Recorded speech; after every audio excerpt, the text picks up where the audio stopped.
ಅಖಿಲಾಂಡ ಕೋಟಿ ಬ್ರಹ್ಮಾಂಡ ನಾಯಕ ರಾಜಾದಿರಾಜ ಯೋಗಿರಾಜ ಪರಬ್ರಹ್ಮ ಶ್ರೀ ಸಚ್ಚಿದಾನಂದ ಸದ್ಗುರು ಸಾಯಿನಾಥ್ ಮಹಾರಾಜ್ ಕಿ ಜೈ. ಗುರುವಿನ ಪಾದಾರವಿಂದಗಳಿಗೆ ವಂದಿಸುತ್ತಾ ನಮಸ್ತೆ ಸ್ನೇಹಿತರೆ, ಹೇಗಿದ್ದೀರಾ? ಚೆನ್ನಾಗಿದ್ದೀರಾ? ನಾನು ಕೂಡ ಚೆನ್ನಾಗಿದ್ದೀನಿ ಸ್ನೇಹಿತರೆ.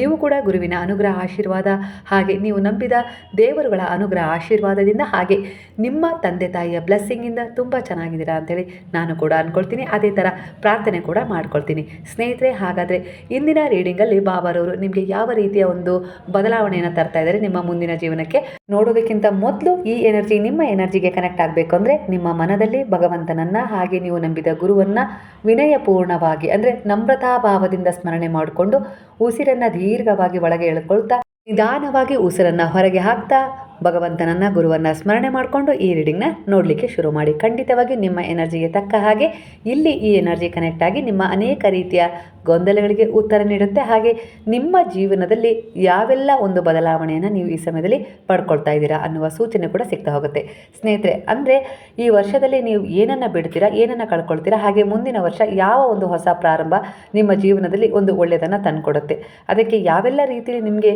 ಇಲ್ಲಿ ಕೆಲವು ಪರಿವರ್ತನೆಗಳು ಸಿಗ್ತಾ ಇದ್ದಾವೆ ಗುರುವಿನ ಒಂದು ಮಾರ್ಗದರ್ಶನ ಹಾಗೆ ರಕ್ಷಣೆಯ ಮೂಲಕ ನೋಡೋದಾದರೆ ಮೊದಲನೇದಾಗಿ ಇಲ್ಲಿ ಯಾವ ಬದಲಾವಣೆ ಕಾಣಿಸ್ತಾ ಇದೆ ಅಂದರೆ ನಿಮ್ಮಲ್ಲಿರುವ ಕೆಲವು ಕೀಳು ವಿಚಾರ ಅಂದರೆ ನೆಗೆಟಿವ್ ಚಿಂತನೆ ಬಿಡ್ತಾ ಇದ್ದೀರಾ.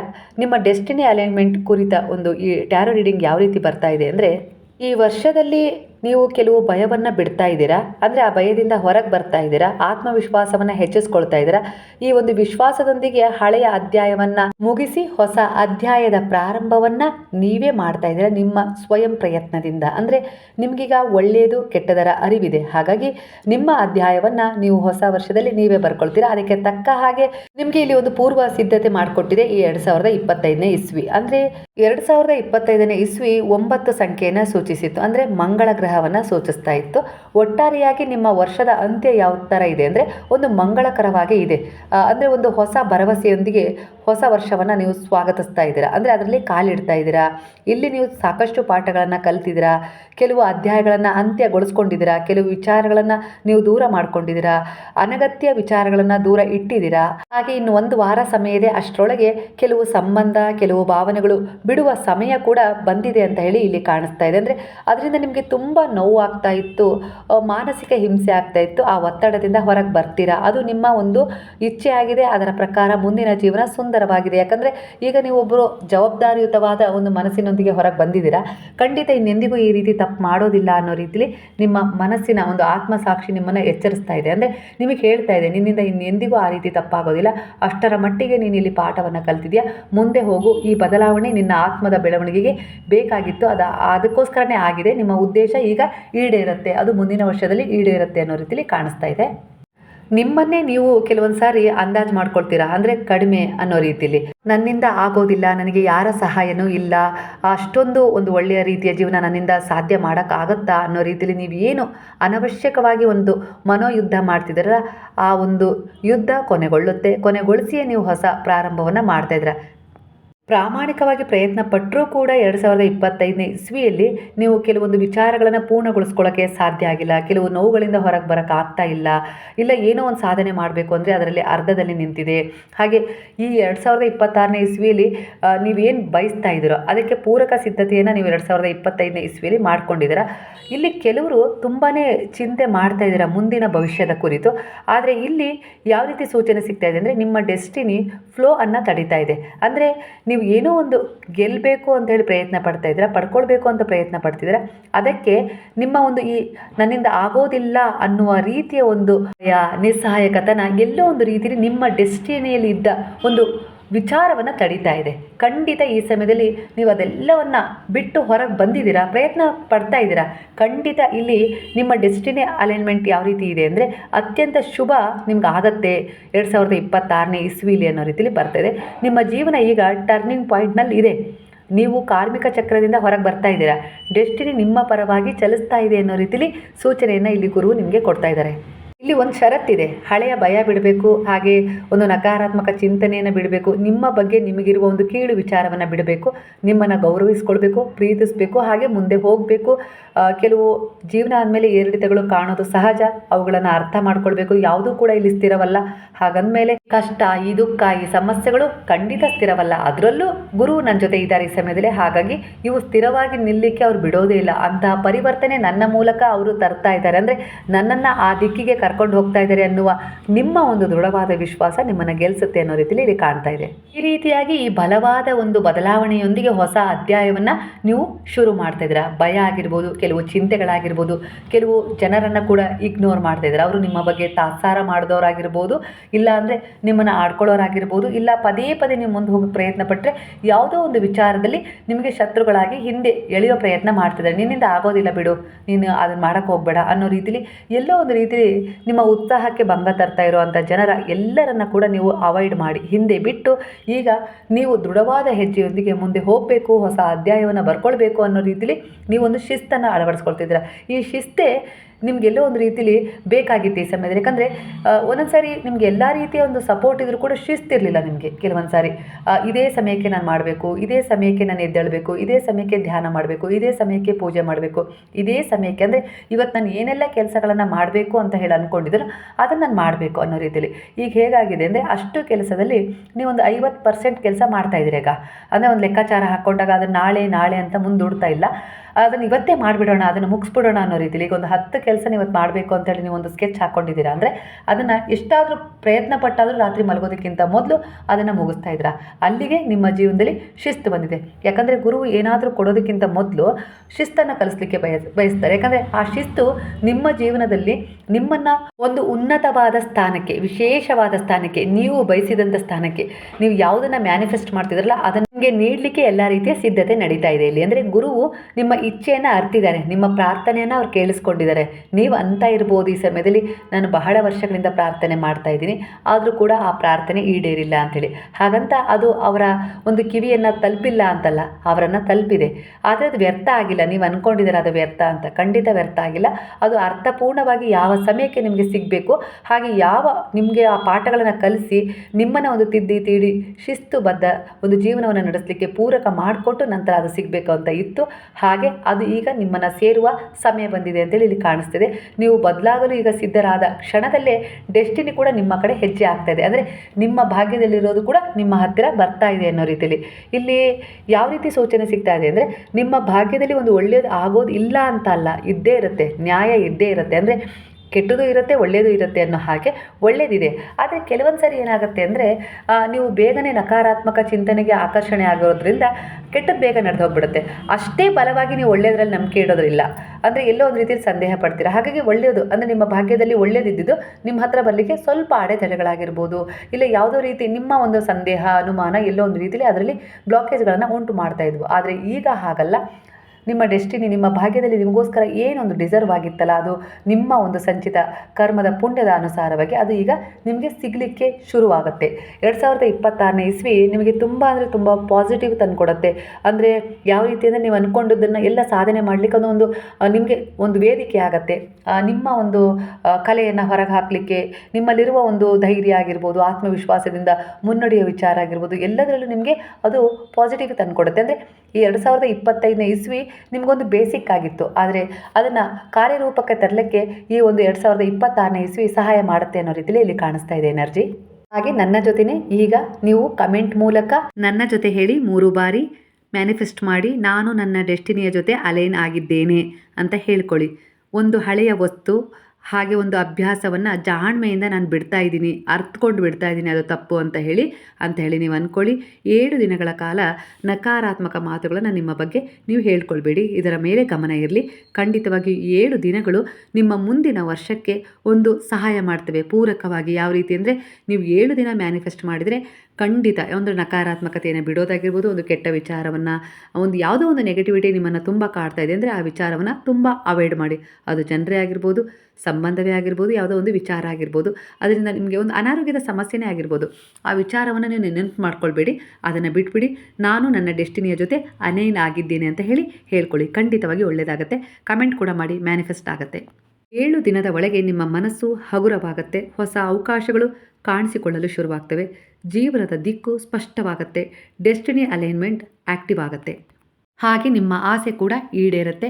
ಕೆಲವು ಅಂತ್ಯ ಕಾಣ್ತವೆ ಕೆಲವು ವಿಚಾರಗಳು. ಹಾಗೆ ಕೆಲವು ವಿಚಾರಗಳಲ್ಲಿ ಪ್ರಾರಂಭದ ಸೂಚನೆಯೊಂದಿಗೆ ನೀವು ಹೊಸ ವರ್ಷದ ಆರಂಭವನ್ನು ಮಾಡ್ತೀರಾ ಅನ್ನೋ ರೀತಿಯಲ್ಲಿ ಕಾಣಿಸ್ತಾ ಇದೆ. ಇದು ನಿಮಗೆ ಯಾಕೆ ಈ ಎನರ್ಜಿ ಕನೆಕ್ಟ್ ಆಗ್ತಾ ಇದೆ ಅಂದರೆ, ನೀವು ಈ ಒಂದು ವಿಚಾರವನ್ನು ಅಂದರೆ ಆಧ್ಯಾತ್ಮಿಕತೆ, ಗುರುವನ್ನು, ದೈವಶಕ್ತಿಯನ್ನು, ಕಾಣದ ಶಕ್ತಿಯನ್ನು, ನಿಮ್ಮ ಪಿತೃಗಳ ಶಕ್ತಿಯನ್ನು ನೀವು ನಂಬ್ತಾ ಇದ್ದೀರಾ. ಹಾಗಾಗಿ ಆ ಶಕ್ತಿಗಳು ಈ ಸಮಯದಲ್ಲಿ ನಿಮಗೆ ಕನೆಕ್ಟ್ ಆಗ್ತಾ ಇದ್ದಾವೆ. ಎಲ್ಲರಿಗೂ ಎಲ್ಲದೂ ಕನೆಕ್ಟ್ ಆಗೋದಿಲ್ಲ. ನಂಬಿಕೆ ಇದ್ದರೆ ಮಾತ್ರ ಭಗವಂತ ಇದ್ದಾನೆ, ನಂಬಿಕೆ ಇಲ್ಲದವರಿಗೆ ಭಗವಂತ ಇಲ್ಲ. ಅದೇ ರೀತಿ ಇಲ್ಲಿ. ಹಾಗಾಗಿ ಈಗ ಈ ಸಮಯದಲ್ಲಿ ನೀವು ಆಧ್ಯಾತ್ಮಿಕ ಪಯಣದಲ್ಲಿದ್ದೀರಾ. ಒಳ್ಳೆಯದು ಹೇಗೆ ನಮಗೆ ಒಳ್ಳೆಯದೇ ಮಾಡುತ್ತೆ, ಕೆಟ್ಟದ್ದು ಹಾಗೆ ನಮಗೆ ಕೆಟ್ಟದೇ ಮಾಡುತ್ತೆ ಎನ್ನುವ ವಾಸ್ತವ ಸತ್ಯವನ್ನು ನೀವು ಈ ಸಮಯದಲ್ಲಿ ಅರ್ಥ ಮಾಡ್ಕೊಂಡಿದ್ದೀರಾ. ಹಾಗಾಗಿ ಒಬ್ಬರಿಗೆ ಕೆಟ್ಟದ್ದು ಮಾಡಬೇಕು ಇಲ್ಲ ಕೆಟ್ಟದಾಗಿ ಮಾತಾಡಬೇಕು ಅಂದರೆ ನೀವೀಗ 10 ಸಾರಿ ಯೋಚಿಸ್ತಾ ಇದ್ದೀರಾ. ಅದು ಸರಿ ಆಯಿತೋ ಇಲ್ಲೋ, ಅದೇ ನನ್ನ ಮಕ್ಕಳಿಗಾಗಿರ್ಬೋದು, ನಮಗಾಗಿರ್ಬೋದು, ಯಾವಾಗಾದರೂ ಕರ್ಮದ ರೂಪದಲ್ಲಿ ಮರಳಿ ಬರಬಹುದಾ ಅನ್ನೋ ರೀತಿಯಲ್ಲಿ ವಿವೇಕದಿಂದ, ಜಾಣ್ಮೆಯಿಂದ ವರ್ತಿಸ್ತಾ ಇದ್ದೀರಾ. ಇದು ನಿಮ್ಮ ಕುಟುಂಬವನ್ನು ತುಂಬ ಅಂದರೆ ಸುಂದರವಾಗಿ ರಚನೆ ಮಾಡುವ ಒಂದು ಪೂರ್ವ ವೇದಿಕೆ ನಿಮ್ಮ ಮನಸ್ಥಿತಿಯಾಗಿದೆ. ಈ ಸಮಯದಲ್ಲಿ ನಿಮ್ಮ ಕುಟುಂಬದ ಪರವಾಗಿ ನೀವು ಯಾರು ಯೋಚಿಸ್ತಾ ಇದ್ದೀರೋ ಅವರ ಕುಟುಂಬ ತುಂಬ ಚೆನ್ನಾಗಿರುತ್ತೆ. ಯಾಕಂದರೆ ಈಗ ನಿಮ್ಮ ಒಬ್ಬರ ಬದಲಾವಣೆ ನಿಮ್ಮ ಕುಟುಂಬವನ್ನು ಬಹಳ ಒಂದು ಶಿಸ್ತಿನಲ್ಲಿ ಇಡುತ್ತೆ ಅನ್ನೋ ರೀತಿಯಲ್ಲಿ ಕಾಣಿಸ್ತಾ ಇದೆ. ನಿಮ್ಮ ಈ ದೃಢವಾದ ಮೊದಲನೇ ಹೆಜ್ಜೆ ಖಂಡಿತ ನಿಮ್ಮನ್ನು ಅನುಸರಿಸುವವರನ್ನು ಬದಲಾವಣೆ ಮಾಡ್ತಾ ಇದೆ ಅನ್ನೋ ಕೂಡ ಎನರ್ಜಿ ಕಾಣಿಸ್ತಾ ಇದೆ. ಹಾಗಾಗಿ ನಿಮ್ಮ ಹಳೆಯ ನೋವಾಗಿರ್ಬೋದು, ಕೆಲವು ನೋವು ಕೊಡುವ ವಿಚಾರ ಆಗಿರ್ಬೋದು, ಜೀವನದ ಅಪೂರ್ಣತೆ ಆಗಿರ್ಬೋದು, ಕೆಲವು ಕೊರತೆಗಳಾಗಿರ್ಬೋದು, ಖಂಡಿತ ಅವು ಇಲ್ಲೇ ಅಂತ್ಯ ಕಾಣ್ತವೆ. ನಿಮ್ಮ ಹೊಸ ಜೀವನದಲ್ಲಿ ಹೊಸ ಬದಲಾವಣೆ ತುಂಬ ಚೆನ್ನಾಗಿರುತ್ತೆ ಅನ್ನೋ ರೀತಿಯಲ್ಲಿ ಕಾಣಿಸ್ತಾ ಇದೆ. ಹಾಗೆ ನೀವು ಮನಸ್ಸಲ್ಲಿ ಬಹಳ ಸಕಾರಾತ್ಮಕವಾದ ಒಂದು ಆಲೋಚನೆಯೊಂದಿಗೆ ಹೊಸ ವರ್ಷವನ್ನು ಶುರು ಮಾಡಬೇಕು. ಅಲ್ಲಿ ಏನೇ ಅಡೆತಡೆಗಳು ಬಾಧಿಸಿದ್ರೂ ಕೂಡ ಕರ್ಮಕ್ಕನುಸಾರವಾಗಿ ಏನೋ ಒಂದು ರೀತಿಯ ನಕಾರಾತ್ಮಕ ಎನರ್ಜಿ ನಿಮ್ಮನ್ನು ತಡಿಲಿಕ್ಕೆ ಪ್ರಯತ್ನಿಸ್ಬೋದು. ಇಲ್ಲ ಅಂದರೆ ಆ ದಿನದ ಸುಂದರತೆಯನ್ನು ಕಸಿದುಕೊಳ್ಳೋಕ್ಕೆ ಪ್ರಯತ್ನ ಪಡ್ಬೋದು. ಆದರೆ ನೀವು ಮಾತ್ರ ಧೃತಿಗೆಡಬೇಡಿ ಅನ್ನೋ ರೀತಿಯಲ್ಲಿ ಇಲ್ಲಿ ಕಾಣಿಸ್ತಾ ಇದೆ. 11 ನಂಬರ್ ಕಾಣಿಸ್ತಾ ಇದೆ. ಇಲ್ಲ ನವಿಲುಗರೆ ಸಿಗ್ಬೋದು, ಇಲ್ಲ ಯಾವುದಾದ್ರೂ ಒಂದು ಉಡುಗೊರೆ ಸಿಗ್ಬೋದು, ಗುಬ್ಬಿಗಳು ಕಾಣಿಸ್ಬೋದು, ಹಾಗೆ ಒಂದು ಪಕ್ಷಿಯ ಪುಕ್ಕ ನಿಮ್ಮ ಹತ್ರ ಬರ್ಬೋದು. ಈ ರೀತಿಯಾಗಿ ಒಂದು ಹೂ ಯಾರೋ ತಂದುಕೊಡ್ಬೋದು. ಈ ಎಲ್ಲ ಒಂದು ಸೂಚನೆಗಳು ನಿಮ್ಮ ಮುಂದಿನ ವರ್ಷದಲ್ಲಿ ನಿಮಗೆ ಒಳ್ಳೆಯದಾಗತ್ತೆ. ಈ ಸಮಯ ಅವು ನಿಮ್ಗೆ ಯಾವಾಗ ಕಾಣಿಸ್ತವೋ ಆ ಸಮಯದಲ್ಲಿ ಮ್ಯಾನಿಫೆಸ್ಟ್ ಮಾಡಿ ಅಂತ ಹೇಳ್ತಾ ಇದ್ದಾವೆ. ಅಂದರೆ ಒಂದು ಬ್ರಹ್ಮಾಂಡದ ಸಂದೇಶವಾಗಿದೆ, ಗುರುವಿನ ಒಂದು ಸಂದೇಶವಾಗಿದೆ, ನೀವು ನಂಬಿದ ದೈವಶಕ್ತಿಯ ಒಂದು ಸಂದೇಶವಾಗಿದೆ ಈ ರೀತಿಯಾಗಿ ನಿಮಗೆ ಅನ್ನೋ ರೀತಿಯಲ್ಲಿ ಇಲ್ಲಿ ಕಾಣಿಸ್ತಾ ಇದೆ. ಅಂದರೆ ಈ ಎಲ್ಲ ಸೂಚನೆಗಳು ನಿಮಗೆ ಯಾವುದು ಮನಸ್ಸಿಗೆ ಹಿತ ಕೊಡ್ತಾ ಇದೆಯೋ, ಸಂತೋಷ ಕೊಡ್ತಾ ಇದೆಯೋ, ದುಃಖದಲ್ಲೂ ಕೂಡ ಆ ಆತ್ಮವಿಶ್ವಾಸ ಕಳ್ಕೊಂಡಂಥ ಸಂದರ್ಭದಲ್ಲೂ ಕೂಡ ಅದನ್ನು ನೋಡಿದಾಗ, ಅದು ಬಾಬಾರವರ ಮೂರ್ತಿನೇ ಆಗಿರ್ಬೋದು, ಫೋಟೋನೇ ಆಗಿರ್ಬೋದು, ಇಲ್ಲ ಅವರ ದೇವಸ್ಥಾನಕ್ಕೆ ಹೋದಾಗ ಅವರಿಗೊಂದು ಹೂ ತೊಗೊಂಡೋಗಿ ಕೊಡೋದೇ ಆಗಿರ್ಬೋದು, ಇವೆಲ್ಲವೂ ನಿಮ್ಗೆ ಎಲ್ಲೋ ಒಂದು ರೀತಿಯಲ್ಲಿ ಸಂತೋಷ ಕೊಡ್ತಾ ಇದ್ದಾವೆ. ಕುಲದೇವರ ಯಾತ್ರೆ ಆಗಿರ್ಬೋದು, ಹಾಗೆ ಯಾವುದೋ ಒಂದು ವಿಚಾರ ನಿಮಗೆ ಸಂತೋಷ ಕೊಡ್ತಾ ಇದೆ. ಆ ಒಂದು ಮಗುವಿನ ನಗುವನ್ನು ಕಂಡು ನಿಮ್ಮ ಮನಸ್ಸಿಗೆ ಎಲ್ಲೋ ಒಂದು ರೀತಿಯಲ್ಲಿ ಉಲ್ಲಾಸ ಆಗ್ತಾ ಇದೆ ಅಂದರೆ ಆ ಸಮಯದಲ್ಲಿ ತಕ್ಷಣ ನೀವು ಮ್ಯಾನಿಫೆಸ್ಟ್ ಮಾಡಬೇಕು. ಅದು ಒಂದು ಸಂದೇಶ ನಿಮಗೆ ಆ ಗುರುವಿನಿಂದ, ಆ ದೈವಶಕ್ತಿಯಿಂದ ನೀವು ಮ್ಯಾನಿಫೆಸ್ಟ್ ಮಾಡಿ ಸಮಯದಲ್ಲಿ ನೀನು ಬಯಸಿದ್ದನ್ನು ನಾನು ನಿನಗೆ ಕೊಡ್ತೀನಿ ಅನ್ನೋ ರೀತಿಯಲ್ಲಿ ಒಂದು ಸೂಚನೆ ನಿಮಗೆ ಸಿಗ್ತಾ ಇರುತ್ತೆ. ಸಮಯದಲ್ಲಿ ನೀವು ಮ್ಯಾನಿಫೆಸ್ಟ್ ಮಾಡಿ. ಅಂದರೆ ನಿಮ್ಮ ತಂದೆ ತಾಯಿ ಇದ್ದಕ್ಕಿದ್ದ ಹಾಗೆ ಬಂದರು, ಆವಾಗ ನಿಮಗೆ ಸಂತೋಷ ಆಗುತ್ತೆ. ನೀವೆಲ್ಲಿಗೋ ಅಂದರೆ ನಿಮ್ಮನ್ನು ನಿಮ್ಮ ಗಂಡ ಎಲ್ಲಿಗೋ ಕರ್ಕೊಂಡು ಹೋದರು, ಆವಾಗ ನಿಮಗೆ ಆ ಜಾಗಕ್ಕೆ ಹೋದಾಗ ಸಂತೋಷ ಆಗುತ್ತೆ. ಈ ರೀತಿಯಾಗಿ ಅನಿರೀಕ್ಷಿತವಾಗಿ ನಿಮಗೆ ಏನೋ ಒಂದು ಸಂತೋಷಕ್ಕೆ ಕಾರಣ ಸಿಕ್ತು ಅಂದರೆ ಆ ಸಮಯದಲ್ಲಿ ನಿಮ್ಮ ಇಚ್ಛೆಗಳನ್ನು ಕುರಿತು ಮ್ಯಾನಿಫೆಸ್ಟ್ ಮಾಡಬೇಕು. ಖಂಡಿತ ಅದು ಆಗತ್ತೆ ಅನ್ನೋ ರೀತಿ. ಅದು ಸಕಾರಾತ್ಮಕ ಅಂದರೆ ಹೈ ಎನರ್ಜಿ ಇರುವ ಅಭೂತಪೂರ್ಣವಾದ ಒಂದು ಗಳಿಗೆ ಆಗಿರುತ್ತೆ, ಕ್ಷಣ ಆಗಿರುತ್ತೆ. ಯಾಕಂದರೆ ನೀವು ನೋವಲ್ಲಿದ್ದಾಗ ಯಾವುದೋ ಒಂದು ವಿಚಾರ ನಿಮಗೆ ಆ ಕ್ಷಣ ಆ ನೋವನ್ನು ಮರೆಸಿ ನಿಮ್ಮ ಮುಖದಲ್ಲಿ ನಗು ಮೂಡಿಸಿದೆ, ನಿಮ್ಮ ಆತ್ಮಕ್ಕೆ ಶಾಂತಿ ತಂದಿದೆ, ಮನಸ್ಸಿಗೆ ಏನೋ ಒಂದು ರೀತಿ ಸಮಾಧಾನ ವ್ಯಕ್ತವಾಗೋ ಹಾಗಾಗಿದೆ. ಅದು ಹಾಡನ್ನು ಕೇಳಿದಾಗಿರ್ಬೋದು, ಇಲ್ಲ ನಾಮಸ್ಮರಣೆ ಕೇಳಿದಾಗಿರ್ಬೋದು, ಮಾಡಿದಾಗಿರ್ಬೋದು, ಸಚ್ಚರಿತ್ರೆಯನ್ನು ಮುಟ್ದಾಗಿರ್ಬೋದು, ಉದಿಯ ಸೇವನೆ ಆಗಿರ್ಬೋದು, ಉದಿಯ ಧಾರಣೆ ಮಾಡಿದಾಗಿರ್ಬೋದು, ಇಲ್ಲ ನಿಮ್ಮ ತಂದೆ ತಾಯಿಯ ಆಶೀರ್ವಾದ ಪಡ್ಕೊಂಡಾಗಿರ್ಬೋದು, ನಿಮ್ಮ ಮಕ್ಕಳ ಮುಖವನ್ನು ನೋಡಿದಾಗಿರ್ಬೋದು. ಹೀಗೆ ಏನೇ ಎಲ್ಲ ರೀತಿಯ ಕಾರಣ ನಿಮಗೆ ಯಾವ ರೀತಿ ರೆಸನೇಟ್ ಆಗುತ್ತೆ ಅಂತ ಅರ್ಥ ಮಾಡ್ಕೊಳ್ಳಿ. ನಿಮಗೆ ಸಂತೋಷ ಕೊಡುವ ಕಾರಣ ಆ ಸಮಯದಲ್ಲಿ ಅಂಥ ಒಂದು ನೋವನ್ನು ಮರೆಸಿ ಇದು ನಿಮ್ಮನ್ನು ನಗಿಸಿದೆ, ನಿಮ್ಮ ಮನಸ್ಸಲ್ಲಿ ಒಂದು ಉಲ್ಲಾಸ, ಒಂದು ಭರವಸೆಯನ್ನು ಮೂಡಿಸ್ತಾ ಇದೆ ಅಂದರೆ ಆ ಸಮಯ ಅತ್ಯಂತ ಒಂದು ಅದ್ಭುತವಾದ ಕ್ಷಣ. ಯಾಕಂದರೆ ಅಲ್ಲಿ ಭಗವಂತ ನೇರವಾಗಿ ಬಂದಿರೋದಿಲ್ಲ, ಆ ಗುರು ಈ ರೀತಿ ಒಂದು ವಿಚಾರಗಳ ಮೂಲಕ ನಿಮ್ಮನ್ನು ಸಮಾಧಾನ ಪಡಿಸ್ತಾ ಇದ್ದಾರೆ, ನಿಮಗೂ ಆತ್ಮವಿಶ್ವಾಸವನ್ನು ತುಂಬ್ತಾ ಇದ್ದಾರೆ, ಭರವಸೆ ತುಂಬ್ತಾ ಇದ್ದಾರೆ. ಹಾಗಾಗಿ ಆ ಕ್ಷಣ ಅವ್ರು ನಿಮ್ಮ ಹತ್ರ ಇರ್ತಾರೆ, ಬಂದಿದ್ದಾರೆ ಅಂತ ಅರ್ಥ. ಆ ಕ್ಷಣ ನೀವು ಮ್ಯಾನಿಫೆಸ್ಟ್ ಮಾಡಿ, ಭಗವಂತ ಬಾಬಾ ನೀವೇ ನನ್ನ ಜೊತೆಗಿರಬೇಕು, ನನ್ನ ಆಸೆಗಳು ಇಚ್ಛೆಗಳು ಇದಾಗಿತ್ತು, ಅದಾಗಿಲ್ಲ ಅಂತ ನನಗೆ ದುಃಖ ಆಗಿರ್ಬೋದು, ಇಲ್ಲ ಯಾರೋ ನನಗೆ ನೋವು ಕೊಟ್ಟ ವಿಚಾರಕ್ಕೆ ದುಃಖ ಆಗಿರ್ಬೋದು, ಆದರೆ ನೀವು ನನ್ನ ಜೊತೆಗಿರಿ ಅಂತೇಳಿ ಆ ಸಮಯ ಪ್ರಾರ್ಥನೆ ಮಾಡ್ಕೊಳ್ಳಿ. ನೀವು ಮ್ಯಾನಿಫೆಸ್ಟ್ ಮಾಡಿ ನಿಮ್ಮ ಯಾವ ವಿಚಾರ ಇರುತ್ತೋ ಅವು ಅದನ್ನು ಅವರ ಪಾದಗಳಿಗೆ ಸಮರ್ಪಣೆ ಮಾಡಿ. ಖಂಡಿತ ನಿಮ್ಮ ಇಚ್ಛೆ ಯಾವ ರೀತಿ ಕೈಗೂಡುತ್ತೆ ಚಮತ್ಕಾರದ ರೂಪದಲ್ಲಿ ಅಂತೇಳಿ ನೀವು ನೋಡ್ತಾ ಹೋಗಿ. ಇದನ್ನು ಯಾವಾಗ ಕೂಡ ನೀವು ಅಭ್ಯಾಸವಾಗಿ ಇಟ್ಕೊಳ್ಳಿ, ಶಿಸ್ತನ್ನು ಇಟ್ಕೊಳ್ಳಿ ಜೀವನದಲ್ಲಿ. ಖಂಡಿತ ಆ ಶಿಸ್ತು ನಿಮ್ಮ ಜೀವನವನ್ನು ಬೆಳಗುತ್ತೆ ಅನ್ನೋ ರೀತಿಯಲ್ಲಿ ಇಲ್ಲಿ ಕಾಣಿಸ್ತಾ ಇದೆ. ಹಾಗೆ ಈ ಹೊಸ ವರ್ಷದಿಂದ ಒಂದು ಶಿಸ್ತನ್ನು ಅಳವಡಿಸ್ಕೊಂಡೇ ನೀವು ಹೊಸ ವರ್ಷಕ್ಕೆ ಕಾಲಿಡಿ. ಈ 7 ದಿನಗಳು, ಇಲ್ಲಿಂದ 7 ದಿನಗಳು ನೀವು ಯಾವುದೇ ರೀತಿ ಒಂದು ನಕಾರಾತ್ಮಕ ವಿಚಾರಗಳ ಬಗ್ಗೆ ಯೋಚಿಸಬೇಡಿ. ಅಂಥ ಜನರನ್ನು ಕೂಡ ನೀವು ಮನಸ್ಸಲ್ಲಿ ನೆನಪು ಮಾಡ್ಕೊಳ್ಬೇಡಿ ಅನ್ನೋ ರೀತಿಯಲ್ಲಿ ಕಾಣಿಸ್ತಾ ಇದೆ. ಅದನ್ನು ಬಿಟ್ಟುಬಿಡಿ. 7 ದಿನಗಳ ಸಮಯ ಬೇಕು ನಿಮಗೆ. ಅಲ್ಲಿಗೆ ನಿಮಗೆ ಎಲ್ಲ ರೀತಿಯ ಒಂದು ಮುಕ್ತಿಯನ್ನು ಕೊಡುತ್ತೆ. ಹಳೆಯ ವಿಚಾರ, ಹಳೆಯ ನೋವಿಗೆ. ಹಾಗೆ ಹೊಸ ಪ್ರಾರಂಭ ಮಾಡ್ತೀರಾ. ಹೊಸ ವರ್ಷ 2026 ಒಂದು ಸಂಖ್ಯೆಯನ್ನು ಸೂಚಿಸ್ತಾ ಇದೆ. ಹಾಗಾಗಿ ಆ ದಿನ ಬೆಳಗ್ಗೆ ಎದ್ದ ತಕ್ಷಣ ನೀವು ಮಾಡಬೇಕಾಗಿರೋದು ಗುರುಸ್ಮರಣೆ, ನಂತರ ಸೂರ್ಯನ ಬೆಳಕಿಗೆ ನೀವು ಹೋಗಬೇಕು. ಸೂರ್ಯನಿಗೆ ದಿನನಿತ್ಯ ಒಂದು ನಮಸ್ಕಾರ ಮಾಡಬೇಕು. ಅದು ಎಲ್ಲೇ ಇರ್ರಿ, ಒಂದೊಂದ್ಸರಿ ಹೊರಗೆ ಹೋಗೋಕ್ಕಾಗಿಲ್ಲ ಅಂದರೆ ಒಳಗಿನಿಂದಲೇ ಸೂರ್ಯನನ್ನು ನಮಸ್ಕಾರ ಮಾಡೋ ಅಭ್ಯಾಸ ಮಾಡ್ಕೊಳ್ಳಿ, ನೆನಪು ಮಾಡಿಕೊಂಡು ಅನ್ನೋ ರೀತಿಯಲ್ಲಿ ಕಾಣಿಸ್ತಾ ಇದೆ.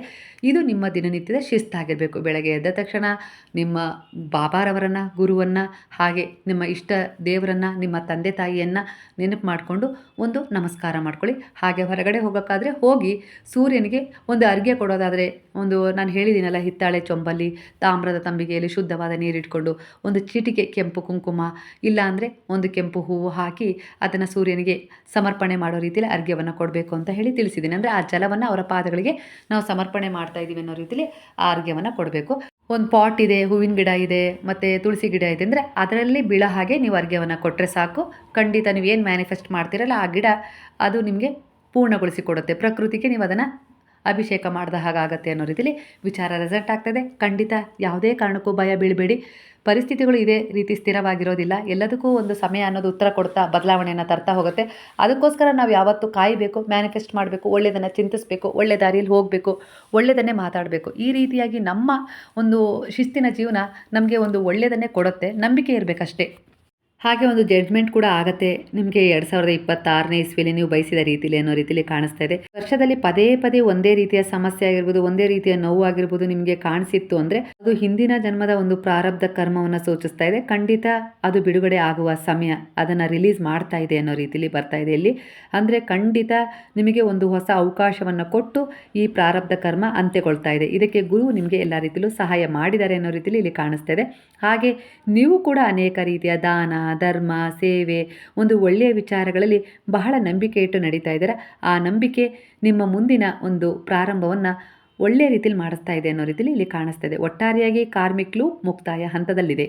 ಎಲ್ಲೋ ಒಂದು ರೀತಿಲಿ ನಿಮ್ಮ ಮನಸ್ಸಲ್ಲಿ ಈಗಿನ ಎನರ್ಜಿ ಪ್ರಕಾರ ಒಂದು ನಂಬಿಕೆ ಕಡಿಮೆ ಆಗಿದೆ, ಪ್ರೀತಿ ಕಡಿಮೆ ಆಗಿದೆ. ಅಂದರೆ ಇದು ನಿಮ್ಮ ಆಜ್ಞಾ ಚಕ್ರ ಸ್ವಲ್ಪ ಬ್ಲಾಕೇಜ್ ಆಗಿದೆ ಅನ್ನುವ ಒಂದು ಸ್ಪಷ್ಟತೆ ಕೊಡ್ತಾ ಇದೆ. ಹಾಗಾಗಿ ಕೆಲವು ಸ್ಪಷ್ಟತೆಯ ನಿರ್ಧಾರ ತಗೊಳ್ಳೋಕ್ಕೂ ಕೂಡ ನಿಮ್ಗೆ ಆಗ್ತಾ ಇಲ್ಲ. ಈ ಸಮಯದಲ್ಲಿ ಏನು ನಿರ್ಧಾರ ತಗೊಳ್ಳೋದು ಅನ್ನೋ ರೀತಿಲಿ ಗೊಂದಲ, ಭಯ ಈ ರೀತಿ ಇದೆ. ಈ ಚಕ್ರ ನಿಮ್ಮನ್ನು ಯಾವುದೋ ಒಂದು ರೀತಿಯಲ್ಲಿ ಬ್ಲಾಕೇಜಲ್ಲಿ ತಡೆದು ನಿಲ್ಲಿಸಿದೆ ಅನ್ನೋ ರೀತಿಯಲ್ಲಿ ಇಲ್ಲಿ ಕಾಣಿಸ್ತಾ ಇದೆ. ಈ ಸಮಯದಲ್ಲಿ ಗುರುವಿನಲ್ಲೇ ಶರಣಾಗಬೇಕು. ಅವರೇ ನಿಮಗೆ ಒಂದು ಶಿಕ್ಷಣ, ಮಾರ್ಗದರ್ಶನ, ನೆರಳಿನ ಮೂಲಕ ನಿಮ್ಮನ್ನು ರಕ್ಷಣೆ ಮಾಡ್ತಾರೆ ಅನ್ನೋ ರೀತಿಯಲ್ಲಿ ಎನರ್ಜಿ ಕಾಣಿಸ್ತಾ ಇದೆ. ಹಾಗಾಗಿ ಒಳಗಿನ ನಿಮ್ಮ ಒಂದು ಆತ್ಮವಿಶ್ವಾಸದ ಸತ್ಯದ ಮಾತನ್ನು ಕೇಳಿ ಹೊರಗಿನ ಶಬ್ದವನ್ನು ನೀವು ಸ್ವಲ್ಪ ಕಾಲ ಅದನ್ನು ನಿಶ್ಶಬ್ದವಾಗಿಸಿ ಅನ್ನೋ ರೀತಿಯಲ್ಲಿ. ಅಂದರೆ ಯಾರ್ಯಾರೋ ಏನೇನೋ ಹೇಳ್ತಾ ಇದ್ದಾರೆ ಅಂದರೆ ತಲೆ ಕೆಡಿಸ್ಕೊಳ್ಬೇಡಿ. ನಿಮ್ಮ ಒಳಗಿನ ಆತ್ಮ ಯಾವ ರೀತಿ ಹೇಳ್ತಾ ಇದೆಯೋ ಆ ಮಾತಿನ ಬಗ್ಗೆ ಗಮನ ಕೊಡಿ ಅನ್ನೋ ರೀತಿಯಲ್ಲಿ ಬರ್ತಾ ಇದೆ. ಯಾಕಂದರೆ ನಿಮ್ಮ ಆತ್ಮ ಪರಮಾತ್ಮ ಬೇರೆ ಬೇರೆ ಅಲ್ಲ. ನಿಮ್ಮ ಆತ್ಮದಲ್ಲೇ ಪರಮಾತ್ಮನ ವಾಸವಿದೆ. ಆ ನೆನಪನ್ನು ಇಟ್ಕೊಂಡು ಈ ರೀತಿ ಮಾಡಿ ಖಂಡಿತ ಒಳ್ಳೆಯದಾಗತ್ತೆ ಅನ್ನೋ ರೀತಿಯಲ್ಲಿ ಕಾಣಿಸ್ತಾ ಇದೆ. ಹಳೆಯ ನೋವು ಕ್ಲಿಯರ್ ಆಗ್ತದೆ. ನೀವು ಅದ್ರ ಬಗ್ಗೆ ಯಾವುದೇ ರೀತಿ ಗೊಂದಲ ಇಟ್ಕೊಳ್ಬೇಡಿ. ಅದನ್ನು ಗುರುವಿನ ಪಾದಗಳಲ್ಲಿ ಶರಣಾಗಿದ್ದೀರಲ್ಲ, ಇನ್ನು ನಿಶ್ಚಿಂತೆಯಿಂದ ನಿಮ್ಮ ಹೊಸ ವರ್ಷದ ಪ್ರಾರಂಭ ಮಾಡಿ ಅನ್ನೋ ರೀತಿಯಲ್ಲಿ ಇಲ್ಲಿ ಕಾಣಿಸ್ತಾ ಇದೆ. ನಿಮ್ಮ ಜೀವನದಲ್ಲಿರುವ ಒಂದು ಪ್ರೀತಿ ಸೋಲ್ ಲೆವೆಲ್ ಕನೆಕ್ಷನ್, ಒಂದು ಆಟವಲ್ಲ. ನೀವು ನಿಮ್ಮನ್ನು ಸಂಪೂರ್ಣವಾಗಿ ಒಪ್ಪಿಕೊಂಡ ಕ್ಷಣದಲ್ಲಿ ಪ್ರೀತಿ ಫ್ಲೋ ಆಗುತ್ತೆ ಅನ್ನೋ ರೀತಿಯಲ್ಲಿ ಕಾಣಿಸ್ತಾ ಇದೆ ಎನರ್ಜಿ. ಹಣದ ವಿಚಾರದಲ್ಲಿ ಯಾವೆಲ್ಲ ಒಂದು ರೀತಿಯ ಗೊಂದಲಗಳಿದ್ವಲ್ಲ ಅದಕ್ಕೆ ಒಂದು ಹೊಸ ದಾರಿ ತೆರೆದುಕೊಳ್ತಾ ಇದೆ. ನಿಮ್ಮ ಒಂದು ಹಳೆಯ ಭಯ ಆಗಿರ್ಬೋದು, ಹಣದ ಭಯ ಆಗಿರ್ಬೋದು, ಹಾಗೆ ನಿಮ್ಮ ಅಂತರಾಳದಲ್ಲಿರುವ ಕೆಲವು ಭಯಗಳು ಕೂಡ ದೂರವಾಗ್ತವೆ ಅನ್ನೋ ರೀತಿಯಲ್ಲಿ ಇಲ್ಲಿ ಕಾಣಿಸ್ತಾ ಇದೆ. ಕೆಲವು ನೆಗೆಟಿವ್ ವಿಚಾರಗಳನ್ನು ಕೂಡ ನೀವು ಮಾಡ್ತಾಯಿದ್ರೆ, ನನಗೆ ಹಣ ನನ್ನ ಹತ್ರ ಉಳಿಯೋದಿಲ್ಲ, ಅದು ಬರೋದೇ ಇಲ್ಲ, ಬಂದರೂ ಹಾಗೆ ಹೋಗಿಬಿಡುತ್ತೆ, ಇಲ್ಲ ನಾನು ಅದಕ್ಕೆ ಯೋಗ್ಯನಲ್ಲ, ನನ್ನ ಹತ್ರ ಅದು ಇರೋಕ್ಕೆ ಇಷ್ಟಪಡೋದಿಲ್ಲ, ಹಾಗೆ ಹೀಗೆ ಏನೇನೋ ಹಣದ ಬಗ್ಗೆ ಮತ್ತು ನೀವು ನಕಾರಾತ್ಮಕವಾಗಿ ಮಾತಾಡ್ತಾ ಇದ್ದೀರಲ್ಲ, ಹಾಗಾಗಿ ಕೆಲವೊಂದು ಸರಿ ಹಣ ನಿಮ್ಮ ಹತ್ರ ಇರ್ಲಿಕ್ಕೆ ಇಷ್ಟಪಡ್ತಾ ಇಲ್ಲ ಅನ್ನೋ ರೀತಿಯಲ್ಲಿ ಬರ್ತದೆ. ಅಂದರೆ ಹಣ ಅಂದರೆ ಲಕ್ಷ್ಮಿ ಅಂತ ನಾವು ಪೂಜಿಸ್ತೀವಲ್ವ ಹಿಂದೂಗಳು, ಅಲ್ಲಿಗೆ ಹಣ ಒಂದು ಹೈ ಎನರ್ಜಿ ಇರುವ ವಸ್ತು, ಅಲ್ಲಿಗೆ ಅರ್ಥ ಮಾಡ್ಕೊಳ್ಳಿ. ಹಾಗಾಗಿ ಹಣ ಅಂದರೆ ಲಕ್ಷ್ಮಿ ಸ್ವಾಭಿಮಾನಿ. ಹಾಗಾಗಿ ನೀವು ಅವಳಿಗೆ ಒಂದು ಸ್ವಲ್ಪನೂ ಕೊಂಚವೂ ಅವಮಾನ ಆಗೋ ರೀತಿಲಿ ಹಣದ ಬಗ್ಗೆ ಮಾತಾಡೋ ಹಾಗಿಲ್ಲ. ಆವಾಗಲೇ ಹಣದ ಬ್ಲಾಕೇಜ್ಗಳು ಕಾಣಿಸೋದು ಅನ್ನೋ ರೀತಿಲಿ ಇಲ್ಲಿ ಕಾಣಿಸ್ತಾ ಇದೆ. ಈ ಅಭ್ಯಾಸವನ್ನು ಈ ಕ್ಷಣವೇ ಬಿಟ್ಬಿಡಿ. ನಾಳೆಯಿಂದನೇ ಒಂದು ಪ್ರಾಕ್ಟೀಸ್ ಮಾಡ್ಕೊಂಬಿಡಿ. ಬೆಳಗ್ಗೆ ಎದ್ದ ತಕ್ಷಣ ಹೊರಗೆ ಹೋಗಿ ಒಂದು ನಿಮಿಷವಾದರೂ ಹೊರಗಡೆ ನಿಂತು ಸೂರ್ಯನ ಕಡೆ ಮುಖ ಮಾಡಿ ನಿಂತು ನಾನು ನನ್ನ ಹಳೆಯ ಕರ್ಮಗಳಿಂದ ಮುಕ್ತನಾಗಿದ್ದೇನೆ ಅಂತ ಹೇಳುವುದನ್ನು ಮರಿಬೇಡಿ. ಇವತ್ತು ನನ್ನ ಹೊಸ ಜೀವನ, ಇವತ್ತು ನಾನು ಆದಷ್ಟು ಶಿಸ್ತಿನಿಂದ ನನ್ನ ಜೀವನವನ್ನು ನಿರ್ವಹಿಸ್ತೀನಿ. ಯಾರಿಗೂ ಕೂಡ ಕೆಟ್ಟದನ್ನು ಮಾಡೋದಿಲ್ಲ, ಬಯಸೋದಿಲ್ಲ. ಹಾಗೆ ಹಣ ಆಗಿರ್ಬೋದು, ಒಂದು ಒಳ್ಳೆಯ ಅದ್ಭುತ ಕೆಲಸ ಆಗಿರ್ಬೋದು, ಮನಃಶಾಂತಿ ಆಗಿರ್ಬೋದು, ಆರೋಗ್ಯ ಆಗಿರ್ಬೋದು ನನ್ನ ಕಡೆ ಬರ್ತಾ ಇದೆ, ನಾನು ಅದನ್ನು ಸ್ವೀಕರಿಸ್ತಾ ಇದ್ದೀನಿ ಅನ್ನೋ ರೀತಿಲಿ ಹೇಳ್ಕೊಂಡು ನಿಮ್ಮ ದಿನವನ್ನು ನೀವು ನಂಬಿದ ಬಾಬಾರವರನ್ನು, ಹಾಗೆ ನಿಮ್ಮ ಪಿತೃಗಳನ್ನು, ಹಾಗೆ ನಿಮ್ಮ ಕುಲದೇವರನ್ನು, ಹಾಗೆ ಗ್ರಾಮ ದೇವತೆಯನ್ನು, ಹಾಗೆ ನಿಮ್ಮ ತಂದೆ ತಾಯಿಯನ್ನು ಸ್ಮರಣೆ ಮಾಡಿಕೊಂಡು ದಿನ ಶುರು ಮಾಡುವ ಅಭ್ಯಾಸವನ್ನು ಮಾಡ್ಕೊಳ್ಳಿ. ಈ ಶಿಸ್ತು ನಿಮ್ಮ ಜೀವನವನ್ನು ಅಶಿಸ್ತಿನಿಂದ ಕಾಪಾಡುತ್ತೆ, ಅನಾರೋಗ್ಯ ಮುಕ್ತವಾಗಿಸುತ್ತೆ, ಅನೇಕ ರೀತಿಯ ಅಡ್ಡಿ ಆತಂಕಗಳ ಬ್ಲಾಕೇಜ್ಗಳಿಂದ ನಿಮ್ಮನ್ನು ಹೊರಗೆ ತರುತ್ತೆ ಅನ್ನೋ ರೀತಿಲಿ ಇಲ್ಲಿ ಎನರ್ಜಿ ಕಾಣಿಸ್ತಾ ಇದೆ. ಹಾಗೆ ಇಂದಿನ ರಾತ್ರಿಯಿಂದ ನೀವು ಮಲಗಬೇಕಾದ್ರೆ ನಿಮ್ಮ ಹಾಸಿಗೆ ಮೇಲೆ ಕುಳಿತುಕೊಂಡು ನಿಮ್ಮ ಒಂದು ಬಲಗೈಯನ್ನು ನಿಮ್ಮ ಹೃದಯದ ಮೇಲೆ ಇಟ್ಕೊಂಡು ನಾನು ಪ್ರೀತಿ ಮತ್ತು ಸಮೃದ್ಧಿಗೆ ಯೋಗ್ಯ, ಆರೋಗ್ಯಕ್ಕೂ ಯೋಗ್ಯ ಅಂತ ಹೇಳಿಕೊಂಡು ನಿಮಗೆ ಏನು ಬೇಕೋ ಅದರ ಬಗ್ಗೆ ನಾನು ಅದಕ್ಕೆ ಅರ್ಹ ಅಂತ ಹೇಳಿಕೊಂಡು ಮಲಗಿ. ಖಂಡಿತ ಒಳ್ಳೆಯದಾಗತ್ತೆ. ಈಗಾಗಲೇ ಇಲ್ಲಿಯ ಎನರ್ಜಿಯ ಪ್ರಕಾರ ಯಾವ ರೀತಿ ಕಾಣಿಸ್ತಾ ಇದೆ ಅಂದರೆ, ನೀವು ಎಷ್ಟು ಬದಲಾಗಿದ್ದೀರಾ, ಎಷ್ಟು ಆಧ್ಯಾತ್ಮಿಕ ಪಯಣದಲ್ಲಿ ನಿಮ್ಮನ್ನು ತೊಡಗಿಸ್ಕೊಂಡಿದ್ದೀರಾ, ಒಳ್ಳೆಯದು ಕೆಟ್ಟದನ್ನು ಗುರುತಿಸ್ತಾ ಇದ್ದೀರಾ, ಹಾಗೆ ಎಷ್ಟೊಂದು ಸೇವೆಗಳನ್ನು ಮಾಡ್ತಾ ಇದ್ದೀರಾ. ಅಂದರೆ ನಿಮಗೀಗ ವಾಸ್ತವ ಕೆಲವು ಸತ್ಯಗಳು ಅರ್ಥ ಆಗಿದೆ. ಅನ್ಯಾಯ ಮಾಡಿದರೆ ಅನ್ಯಾಯನೇ ಮರಳಿ ಬರುತ್ತೆ, ಒಳ್ಳೇದು ಕೊಟ್ಟರೆ ಒಳ್ಳೆಯದೇ ನಮಗೆ ಸಿಗುತ್ತೆ. ಹಾಗಾಗಿ ನಾವು ಎಷ್ಟು ಒಂದು ಒಳ್ಳೆಯ ರೀತಿಲಿ ಇರಬೇಕು ಅನ್ನೋ ರೀತಿಲಿ ನಿಮಗೀಗ ಒಂದು ಮನವರಿಕೆ ಆಗಿದೆ. ಹಾಗಾಗಿ ಈ ಮನವರಿಕೆ ನಿಮ್ಮ ಜೀವನದಲ್ಲಿ ಯಾವ ರೀತಿ ಅಂದರೆ ಒಂದು ಕಾರ್ಮಿಕ್ ಕ್ಲಿಯರಿಂಗ್ ಪ್ರಕ್ರಿಯೆ ಶುರು ಮಾಡಿಬಿಟ್ಟಿದೆ ಈಗಾಗಲೇ. ಖಂಡಿತ ಗುರು ನಿಮಗೆ ಎಲ್ಲ ರೀತಿಯಲ್ಲೂ ಇಲ್ಲಿ ಸಹಾಯ ಮಾಡಿದ್ದಾರೆ ಅನ್ನೋ ರೀತಿಲಿ ಬರ್ತಾಯಿದೆ. ಚಕ್ರಗಳು ನಿಧಾನವಾಗಿ ಅಲೈನ್ ಆಗ್ತಾ ಇದ್ದಾವೆ. ಪ್ರೀತಿ ಮತ್ತು ಹಣ ಎರಡೂ ಒಂದೇ ಸಮಯದಲ್ಲಿ ಚಲನೆ ಪಡಿತಾ ಇದ್ದಾವೆ. ಖಂಡಿತ 30-45 ದಿನಗಳಲ್ಲಿ ಸ್ಪಷ್ಟವಾದ ಬದಲಾವಣೆ ನಿಮ್ಮ ಜೀವನಕ್ಕೆ ಸಿಗುತ್ತೆ, ಅದೃಷ್ಟದ ರೂಪದಲ್ಲಿ ಅನ್ನೋ ರೀತಿಲಿ ಎನರ್ಜಿ ಕಾಣಿಸ್ತಾ ಇದೆ. ನಿರ್ದಿಷ್ಟ ವ್ಯಕ್ತಿ ಮತ್ತು ಪ್ರೀತಿ ನಿಮಗೆ ಸಿಗುತ್ತೆ.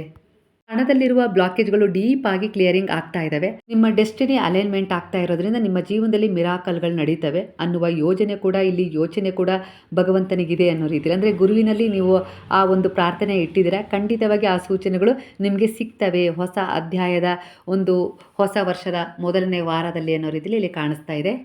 ಎಷ್ಟೇ ಏರಿಳಿತಗಳು ಕಂಡರೂ ಕೂಡ, ಎಷ್ಟೇ ದುಃಖ, ನೋವು, ಸಮಸ್ಯೆಗಳು ಎದುರಾದರೂ ಕೂಡ ಅದು ನಿಮ್ಮ ಕರ್ಮ, ಪ್ರಾರಬ್ಧ ಕರ್ಮ, ಕೆಲವು ಪಾಠ. ಅದನ್ನು ಮರಿಬೇಡಿ. ಅವುಗಳನ್ನು ವ್ಯವಹಾರದ ಮಟ್ಟಕ್ಕೆ ಇಟ್ಕೊಳ್ಳಿ. ಅದರಿಂದ ಏನು ಬೇಕೋ ಅಷ್ಟಕ್ಕೆ ಉಪಯೋಗಿಸ್ಕೊಳ್ಳಿ. ಬೇಡದ ವಿಚಾರಗಳನ್ನ ಇಗ್ನೋರ್ ಮಾಡಿ. ನಿಮ್ಮ ಮುಂದಿನ ದೃಷ್ಟಿಕೋನ ಯಾವ ರೀತಿ ಇರಬೇಕು ಅಂದರೆ, ನೀವು ಏನು ನಿಮ್ಮ ಆತ್ಮದ ಉದ್ದೇಶವನ್ನು ಹೊಂದಿ ಇಲ್ಲಿ ಜನ್ಮ ಪಡೆದಿದ್ದೀರಲ್ಲ ಅದರ ಒಂದು ಜಾಗೃತಾವಸ್ಥೆಗೆ ಬನ್ನಿ. ಧ್ಯಾನ ಮಾಡಿ, ಪೂಜೆ ಮಾಡಿ, ದೀಪಾರಾಧನೆ ಮಾಡಿ, ಒಂದು ಆಧ್ಯಾತ್ಮಿಕ ಪಯಣದಲ್ಲಿ ನಿಮ್ಮನ್ನು ತೊಡಗಿಸ್ಕೊಳ್ಳಿ. ಪುಸ್ತಕಗಳನ್ನು ಓದಿ, ಹಾಗೆ ಹೂಗಳನ್ನು ನೋಡಿ, ಹರಿಯುವ ನೀರನ್ನು ನೋಡಿ, ಸ್ವಲ್ಪ ಹೊತ್ತು ಮೌನವಾಗಿದ್ದು ನೀವು ಪಾರ್ಕಲ್ಲಿ ನೆಲದ ಮೇಲೆ ಓಡಾಡಿ. ಇವೆಲ್ಲವೂ ಅಂದರೆ ಈ ಪ್ರಕೃತಿಗೆ ನೀವು ಎಷ್ಟು ಕನೆಕ್ಟ್ ಆಗ್ತಿರೋ, ನಿಮ್ಮ ಆತ್ಮ ಇಲ್ಲಿ ಯಾವ ಒಂದು ಉದ್ದೇಶವನ್ನು ಇಟ್ಕೊಂಡು ಜನ್ಮ ಪಡೆದಿದೆ ಅಂದರೆ ಅಪೂರ್ಣತೆಯನ್ನು ಪೂರ್ಣಗೊಳಿಸ್ಕೊಳ್ಳೋಕ್ಕೆ, ಇಲ್ಲ ಯಾರಿಗೋ ಕೊಟ್ಟ ನೋವನ್ನು ಇಲ್ಲಿ ಅದನ್ನು ಹೀಲ್ ಮಾಡಲಿಕ್ಕೆ, ಒಟ್ಟಾರೆಯಾಗಿ ಯಾವುದೋ ಒಂದು ಉದ್ದೇಶವನ್ನು ಇಟ್ಕೊಂಡು ಇಲ್ಲಿ ಬಂದಿದ್ದೀರಾ. ಅದು ಏನೋ ಒಂದು ಸಾಧನೆ ಮಾಡೋ ವಿಚಾರ ಆಗಿರ್ಬೋದು, ಇಲ್ಲ ಏನೋ ಒಂದು ಕೊಡೋ ವಿಚಾರ ಆಗಿರ್ಬೋದು. ಒಟ್ಟಾರೆಯಾಗಿ ಇಲ್ಲಿ ನಿಮ್ಮ ಒಂದು ಆತ್ಮ ಒಂದು ಉದ್ದೇಶವನ್ನು ಬಿಟ್ಟು ಬಂದಿದೆ. ಅದರ ಅರ್ಥ ನಿಮಗೆ ಆಗ್ತಾ ಇಲ್ಲ. ಕೆಲವೊಂದು ಸಾರಿ ಈ ಮೋಹ, ನಾನು, ನನ್ನದು, ಎಲ್ಲೋ ಒಂದು ಅಹಂಕಾರ, ಇಲ್ಲ ಅಂದರೆ ಕೊರಗು, ನಿರಾಸೆ, ನನ್ನಿಂದ ಏನೂ ಆಗೋದಿಲ್ಲ ಅನ್ನೋ ದುರ್ಬಲತೆ, ಇಲ್ಲ ಅಂದರೆ ಈ ಕೆಲವೊಂದು ನಿಮ್ಮ ಸುತ್ತುವರೆದ ಸಂಬಂಧಗಳು ಎಲ್ಲೋ ಒಂದು ರೀತಿಯಲ್ಲಿ ನಿಮ್ಮನ್ನು ದಿಕ್ಕು ತಪ್ಪಿಸ್ತಾ ಇದ್ದಾವೆ. ಎಲ್ಲೋ ಒಂದು ರೀತಿಯಲ್ಲಿ ಪ್ರಾರಬ್ಧ ಕರ್ಮ ಇಲ್ಲಿ ನಿಮ್ಮ ಒಂದು ಜೀವನದಲ್ಲಿ ಅಡೆತಡೆ ತಂದಿದೆ. ನೀವು ಮುಂದೆ ಏನು ಮಾಡಬೇಕು, ನಿಮ್ಮ ಡೆಸ್ಟಿನಿಯಲ್ಲಿ, ನಿಮ್ಮ ಭಾಗ್ಯದಲ್ಲಿ ಏನಿತ್ತೋ ಅದನ್ನು ನೀವು ಪಡ್ಕೊಳ್ಬಾರ್ದು ಅನ್ನೋ ರೀತಿಯಲ್ಲಿ ಕೆಲವು ಬ್ಲಾಕೇಜ್ಗಳು ಕಾಣಿಸ್ತಾ ಇದೆ. ಆದರೆ ಇಲ್ಲಿ ನೀವು ಈ ಸಮಯದಲ್ಲಿ ಗುರುವಿನ ಶರಣಕ್ಕೆ ಬಂದ ಮೇಲೆ ಅಲ್ಲಿ ನಿಮಗೆ ಒಂದು ಕ್ಲಾರಿಟಿ ಸಿಗ್ತಾ ಇದೆ, ಸ್ಪಷ್ಟತೆ ಸಿಗ್ತಾ ಇದೆ. ಯಾವುದು ನಿಮಗೆ ಇಷ್ಟು ದಿನ ಮಸಕಾಗಿತ್ತಲ್ಲ, ನಿಮ್ಮ ಎದುರಿಗಿನ ದಾರಿಯಾಗಿರ್ಬೋದು, ನೀವೇನು ಮಾಡಬೇಕು ಅನ್ನೋ ವಿಚಾರ ಆಗಿರ್ಬೋದು, ಸರಿಯಾದ ನಿರ್ಧಾರ ತೊಗೊಳಕ್ಕಾಗ್ತಾ ಇರಲಿಲ್ಲ, ಯಾವುದು ಸರಿ ತಪ್ಪು ಅಂತೇಳಿ ಗೊತ್ತಾಗ್ತಾ ಇರಲಿಲ್ಲಲ್ಲ, ಅದೆಲ್ಲದಕ್ಕೂ ಒಂದು ಸ್ಪಷ್ಟತೆ ನಿಮಗೀಗ ಸಿಗ್ತಾ ಇದೆ. ಅಲ್ಲಿಗೆ ಗುರು ನಿಮಗೆ ಎಲ್ಲ ರೀತಿಯಲ್ಲೂ ಸಹಾಯ ಮಾಡ್ತಿದ್ದಾರೆ. ಗುರು ಇಲ್ಲದಿದ್ದರೆ ಜೀವನ ನಶ್ವರ, ಗುರು ಇದ್ರೇ ನಾವು ಈಶ್ವರನನ್ನು ಕಾಡಲಿಕ್ಕೆ ಸಾಧ್ಯ ಅನ್ನೋ ರೀತಿಲಿ ಇಲ್ಲಿ ಸೂಚನೆ ಕೂಡ ಸಿಗ್ತಾ ಇದೆ. ಸ್ಪಷ್ಟವಾಗಿ ನಿಮಗೆ ಒಂದು ಗುರಿಯನ್ನು, ದಾರಿಯನ್ನು ಬಾಬಾ ತೋರಿಸ್ತಾ ಇದ್ದಾರೆ. ಅವರ ಆಶ್ರಯದಲ್ಲಿರಿ, ಖಂಡಿತ ನೀವು ಯಾವಾಗಲೂ ಕೂಡ ಸುರಕ್ಷಿತರಾಗಿರ್ತೀರ. ಹಾಗೆ ನಿಮ್ಮ ಔರ ಕೂಡ ಪರಿಶುದ್ಧವಾಗ್ತಾ ಇರುತ್ತೆ. ಯಾರೇ ಏನೇ ಮಾಡಿದರೂ ನಿಮ್ಮವರೆಗೂ ಬರಲಿಕ್ಕೆ ಸಾಧ್ಯ ಇಲ್ಲ, ನಿಮ್ಮನ್ನು ಏನೂ ಮಾಡಲಿಕ್ಕೆ ಆಗೋದಿಲ್ಲ. ಕೆಲವೊಂದು ಸಾರಿ ಎಲ್ಲೋ ಒಂದು ರೀತಿಯಲ್ಲಿ ಅವರ ನೆರಳು ನಿಮ್ಮ ಮೇಲೆ ಬೀಳ್ಬೋದು, ಆದರೆ ಶಾಶ್ವತವಾಗಿ ನಿಲ್ಲಕ್ಕೆ ಗುರು ಬೀಳೋದಿಲ್ಲ. ಆ ಸಮಯದಲ್ಲಿ ಒಂದು ಪಾಠ ಇಲ್ಲ ಅಂದರೆ ಒಂದು ಎಚ್ಚರಿಕೆ ನಿಮಗೆ ಸಿಕ್ಕೇ ಸಿಗುತ್ತೆ ಅನ್ನೋ ರೀತಿಯಲ್ಲಿ ಕೂಡ ಕಾಣಿಸ್ತಾ ಇದೆ. ಹೆದರಬೇಡಿ, ಯಾವುದೂ ಕೂಡ ಸ್ಥಿರವಲ್ಲ. ಒಂದಲ್ಲ ಒಂದು ರೀತಿಯಲ್ಲಿ ಎಲ್ಲ ಸಮಸ್ಯೆಗಳಿಗೂ ಪರಿಹಾರ ಇದೆ. ನಂಬಿ, ಎಲ್ಲ ಸಮಯದಲ್ಲೂ ನೀವು ನಂಬಿದ ಗುರುವು ಹಾಗೆ ದೇವರುಗಳು ನಿಮ್ಮ ಜೊತೆ ಇದ್ದಾರೆ ಅನ್ನೋ ರೀತಿಯಲ್ಲಿ ಇಲ್ಲಿ ವಿಚಾರ ರೆಸನೆಟ್ ಆಗ್ತಾ ಇದೆ ಸ್ನೇಹಿತರೆ. ಇವತ್ತಿನ ಟ್ಯಾರೋ ರೀಡಿಂಗ್ನ ಮಾಹಿತಿ ನಿಮ್ಮ ಜೀವನಕ್ಕೆ ಹತ್ತಿರವಾಗಿದ್ದರೆ, ನಿಮ್ಮ ಮನಸ್ಸಿಗೆ ಸ್ಪಷ್ಟತೆಯನ್ನು ಕೆಲವು ವಿಚಾರಗಳಲ್ಲಿ ನೀಡಿದರೆ, ಕೃತಜ್ಞತಾಪೂರ್ವಕವಾಗಿ ಸಾಯಿರಾಮ್ ಅಂತ ಹೇಳಿ ಕಮೆಂಟ್ ಮಾಡೋದನ್ನು ಮರಿಬೇಡಿ. ಹಾಗಾದರೆ ಈಗೆಲ್ಲರೂ ಸೇರಿ ಹೇಳೋಣ, ಹರೇ ರಾಮ ರಾಮ ರಾಮ ಹರೇ ಹರೇ, ಹರೇ ಕೃಷ್ಣ ಕೃಷ್ಣ ಕೃಷ್ಣ ಹರೇ ಹರೇ, ಹರೇ ಸಾಯಿ ಸಾಯಿ ಹರೇ ಹರೇ, ಹರೇ ಬಾಬಾ ಬಾಬಾ ಬಾಬಾ ಹರೇ ಹರೇ, ಹರೇ ದತ್ತ ದತ್ತ ಹರೇ ಹರೇ.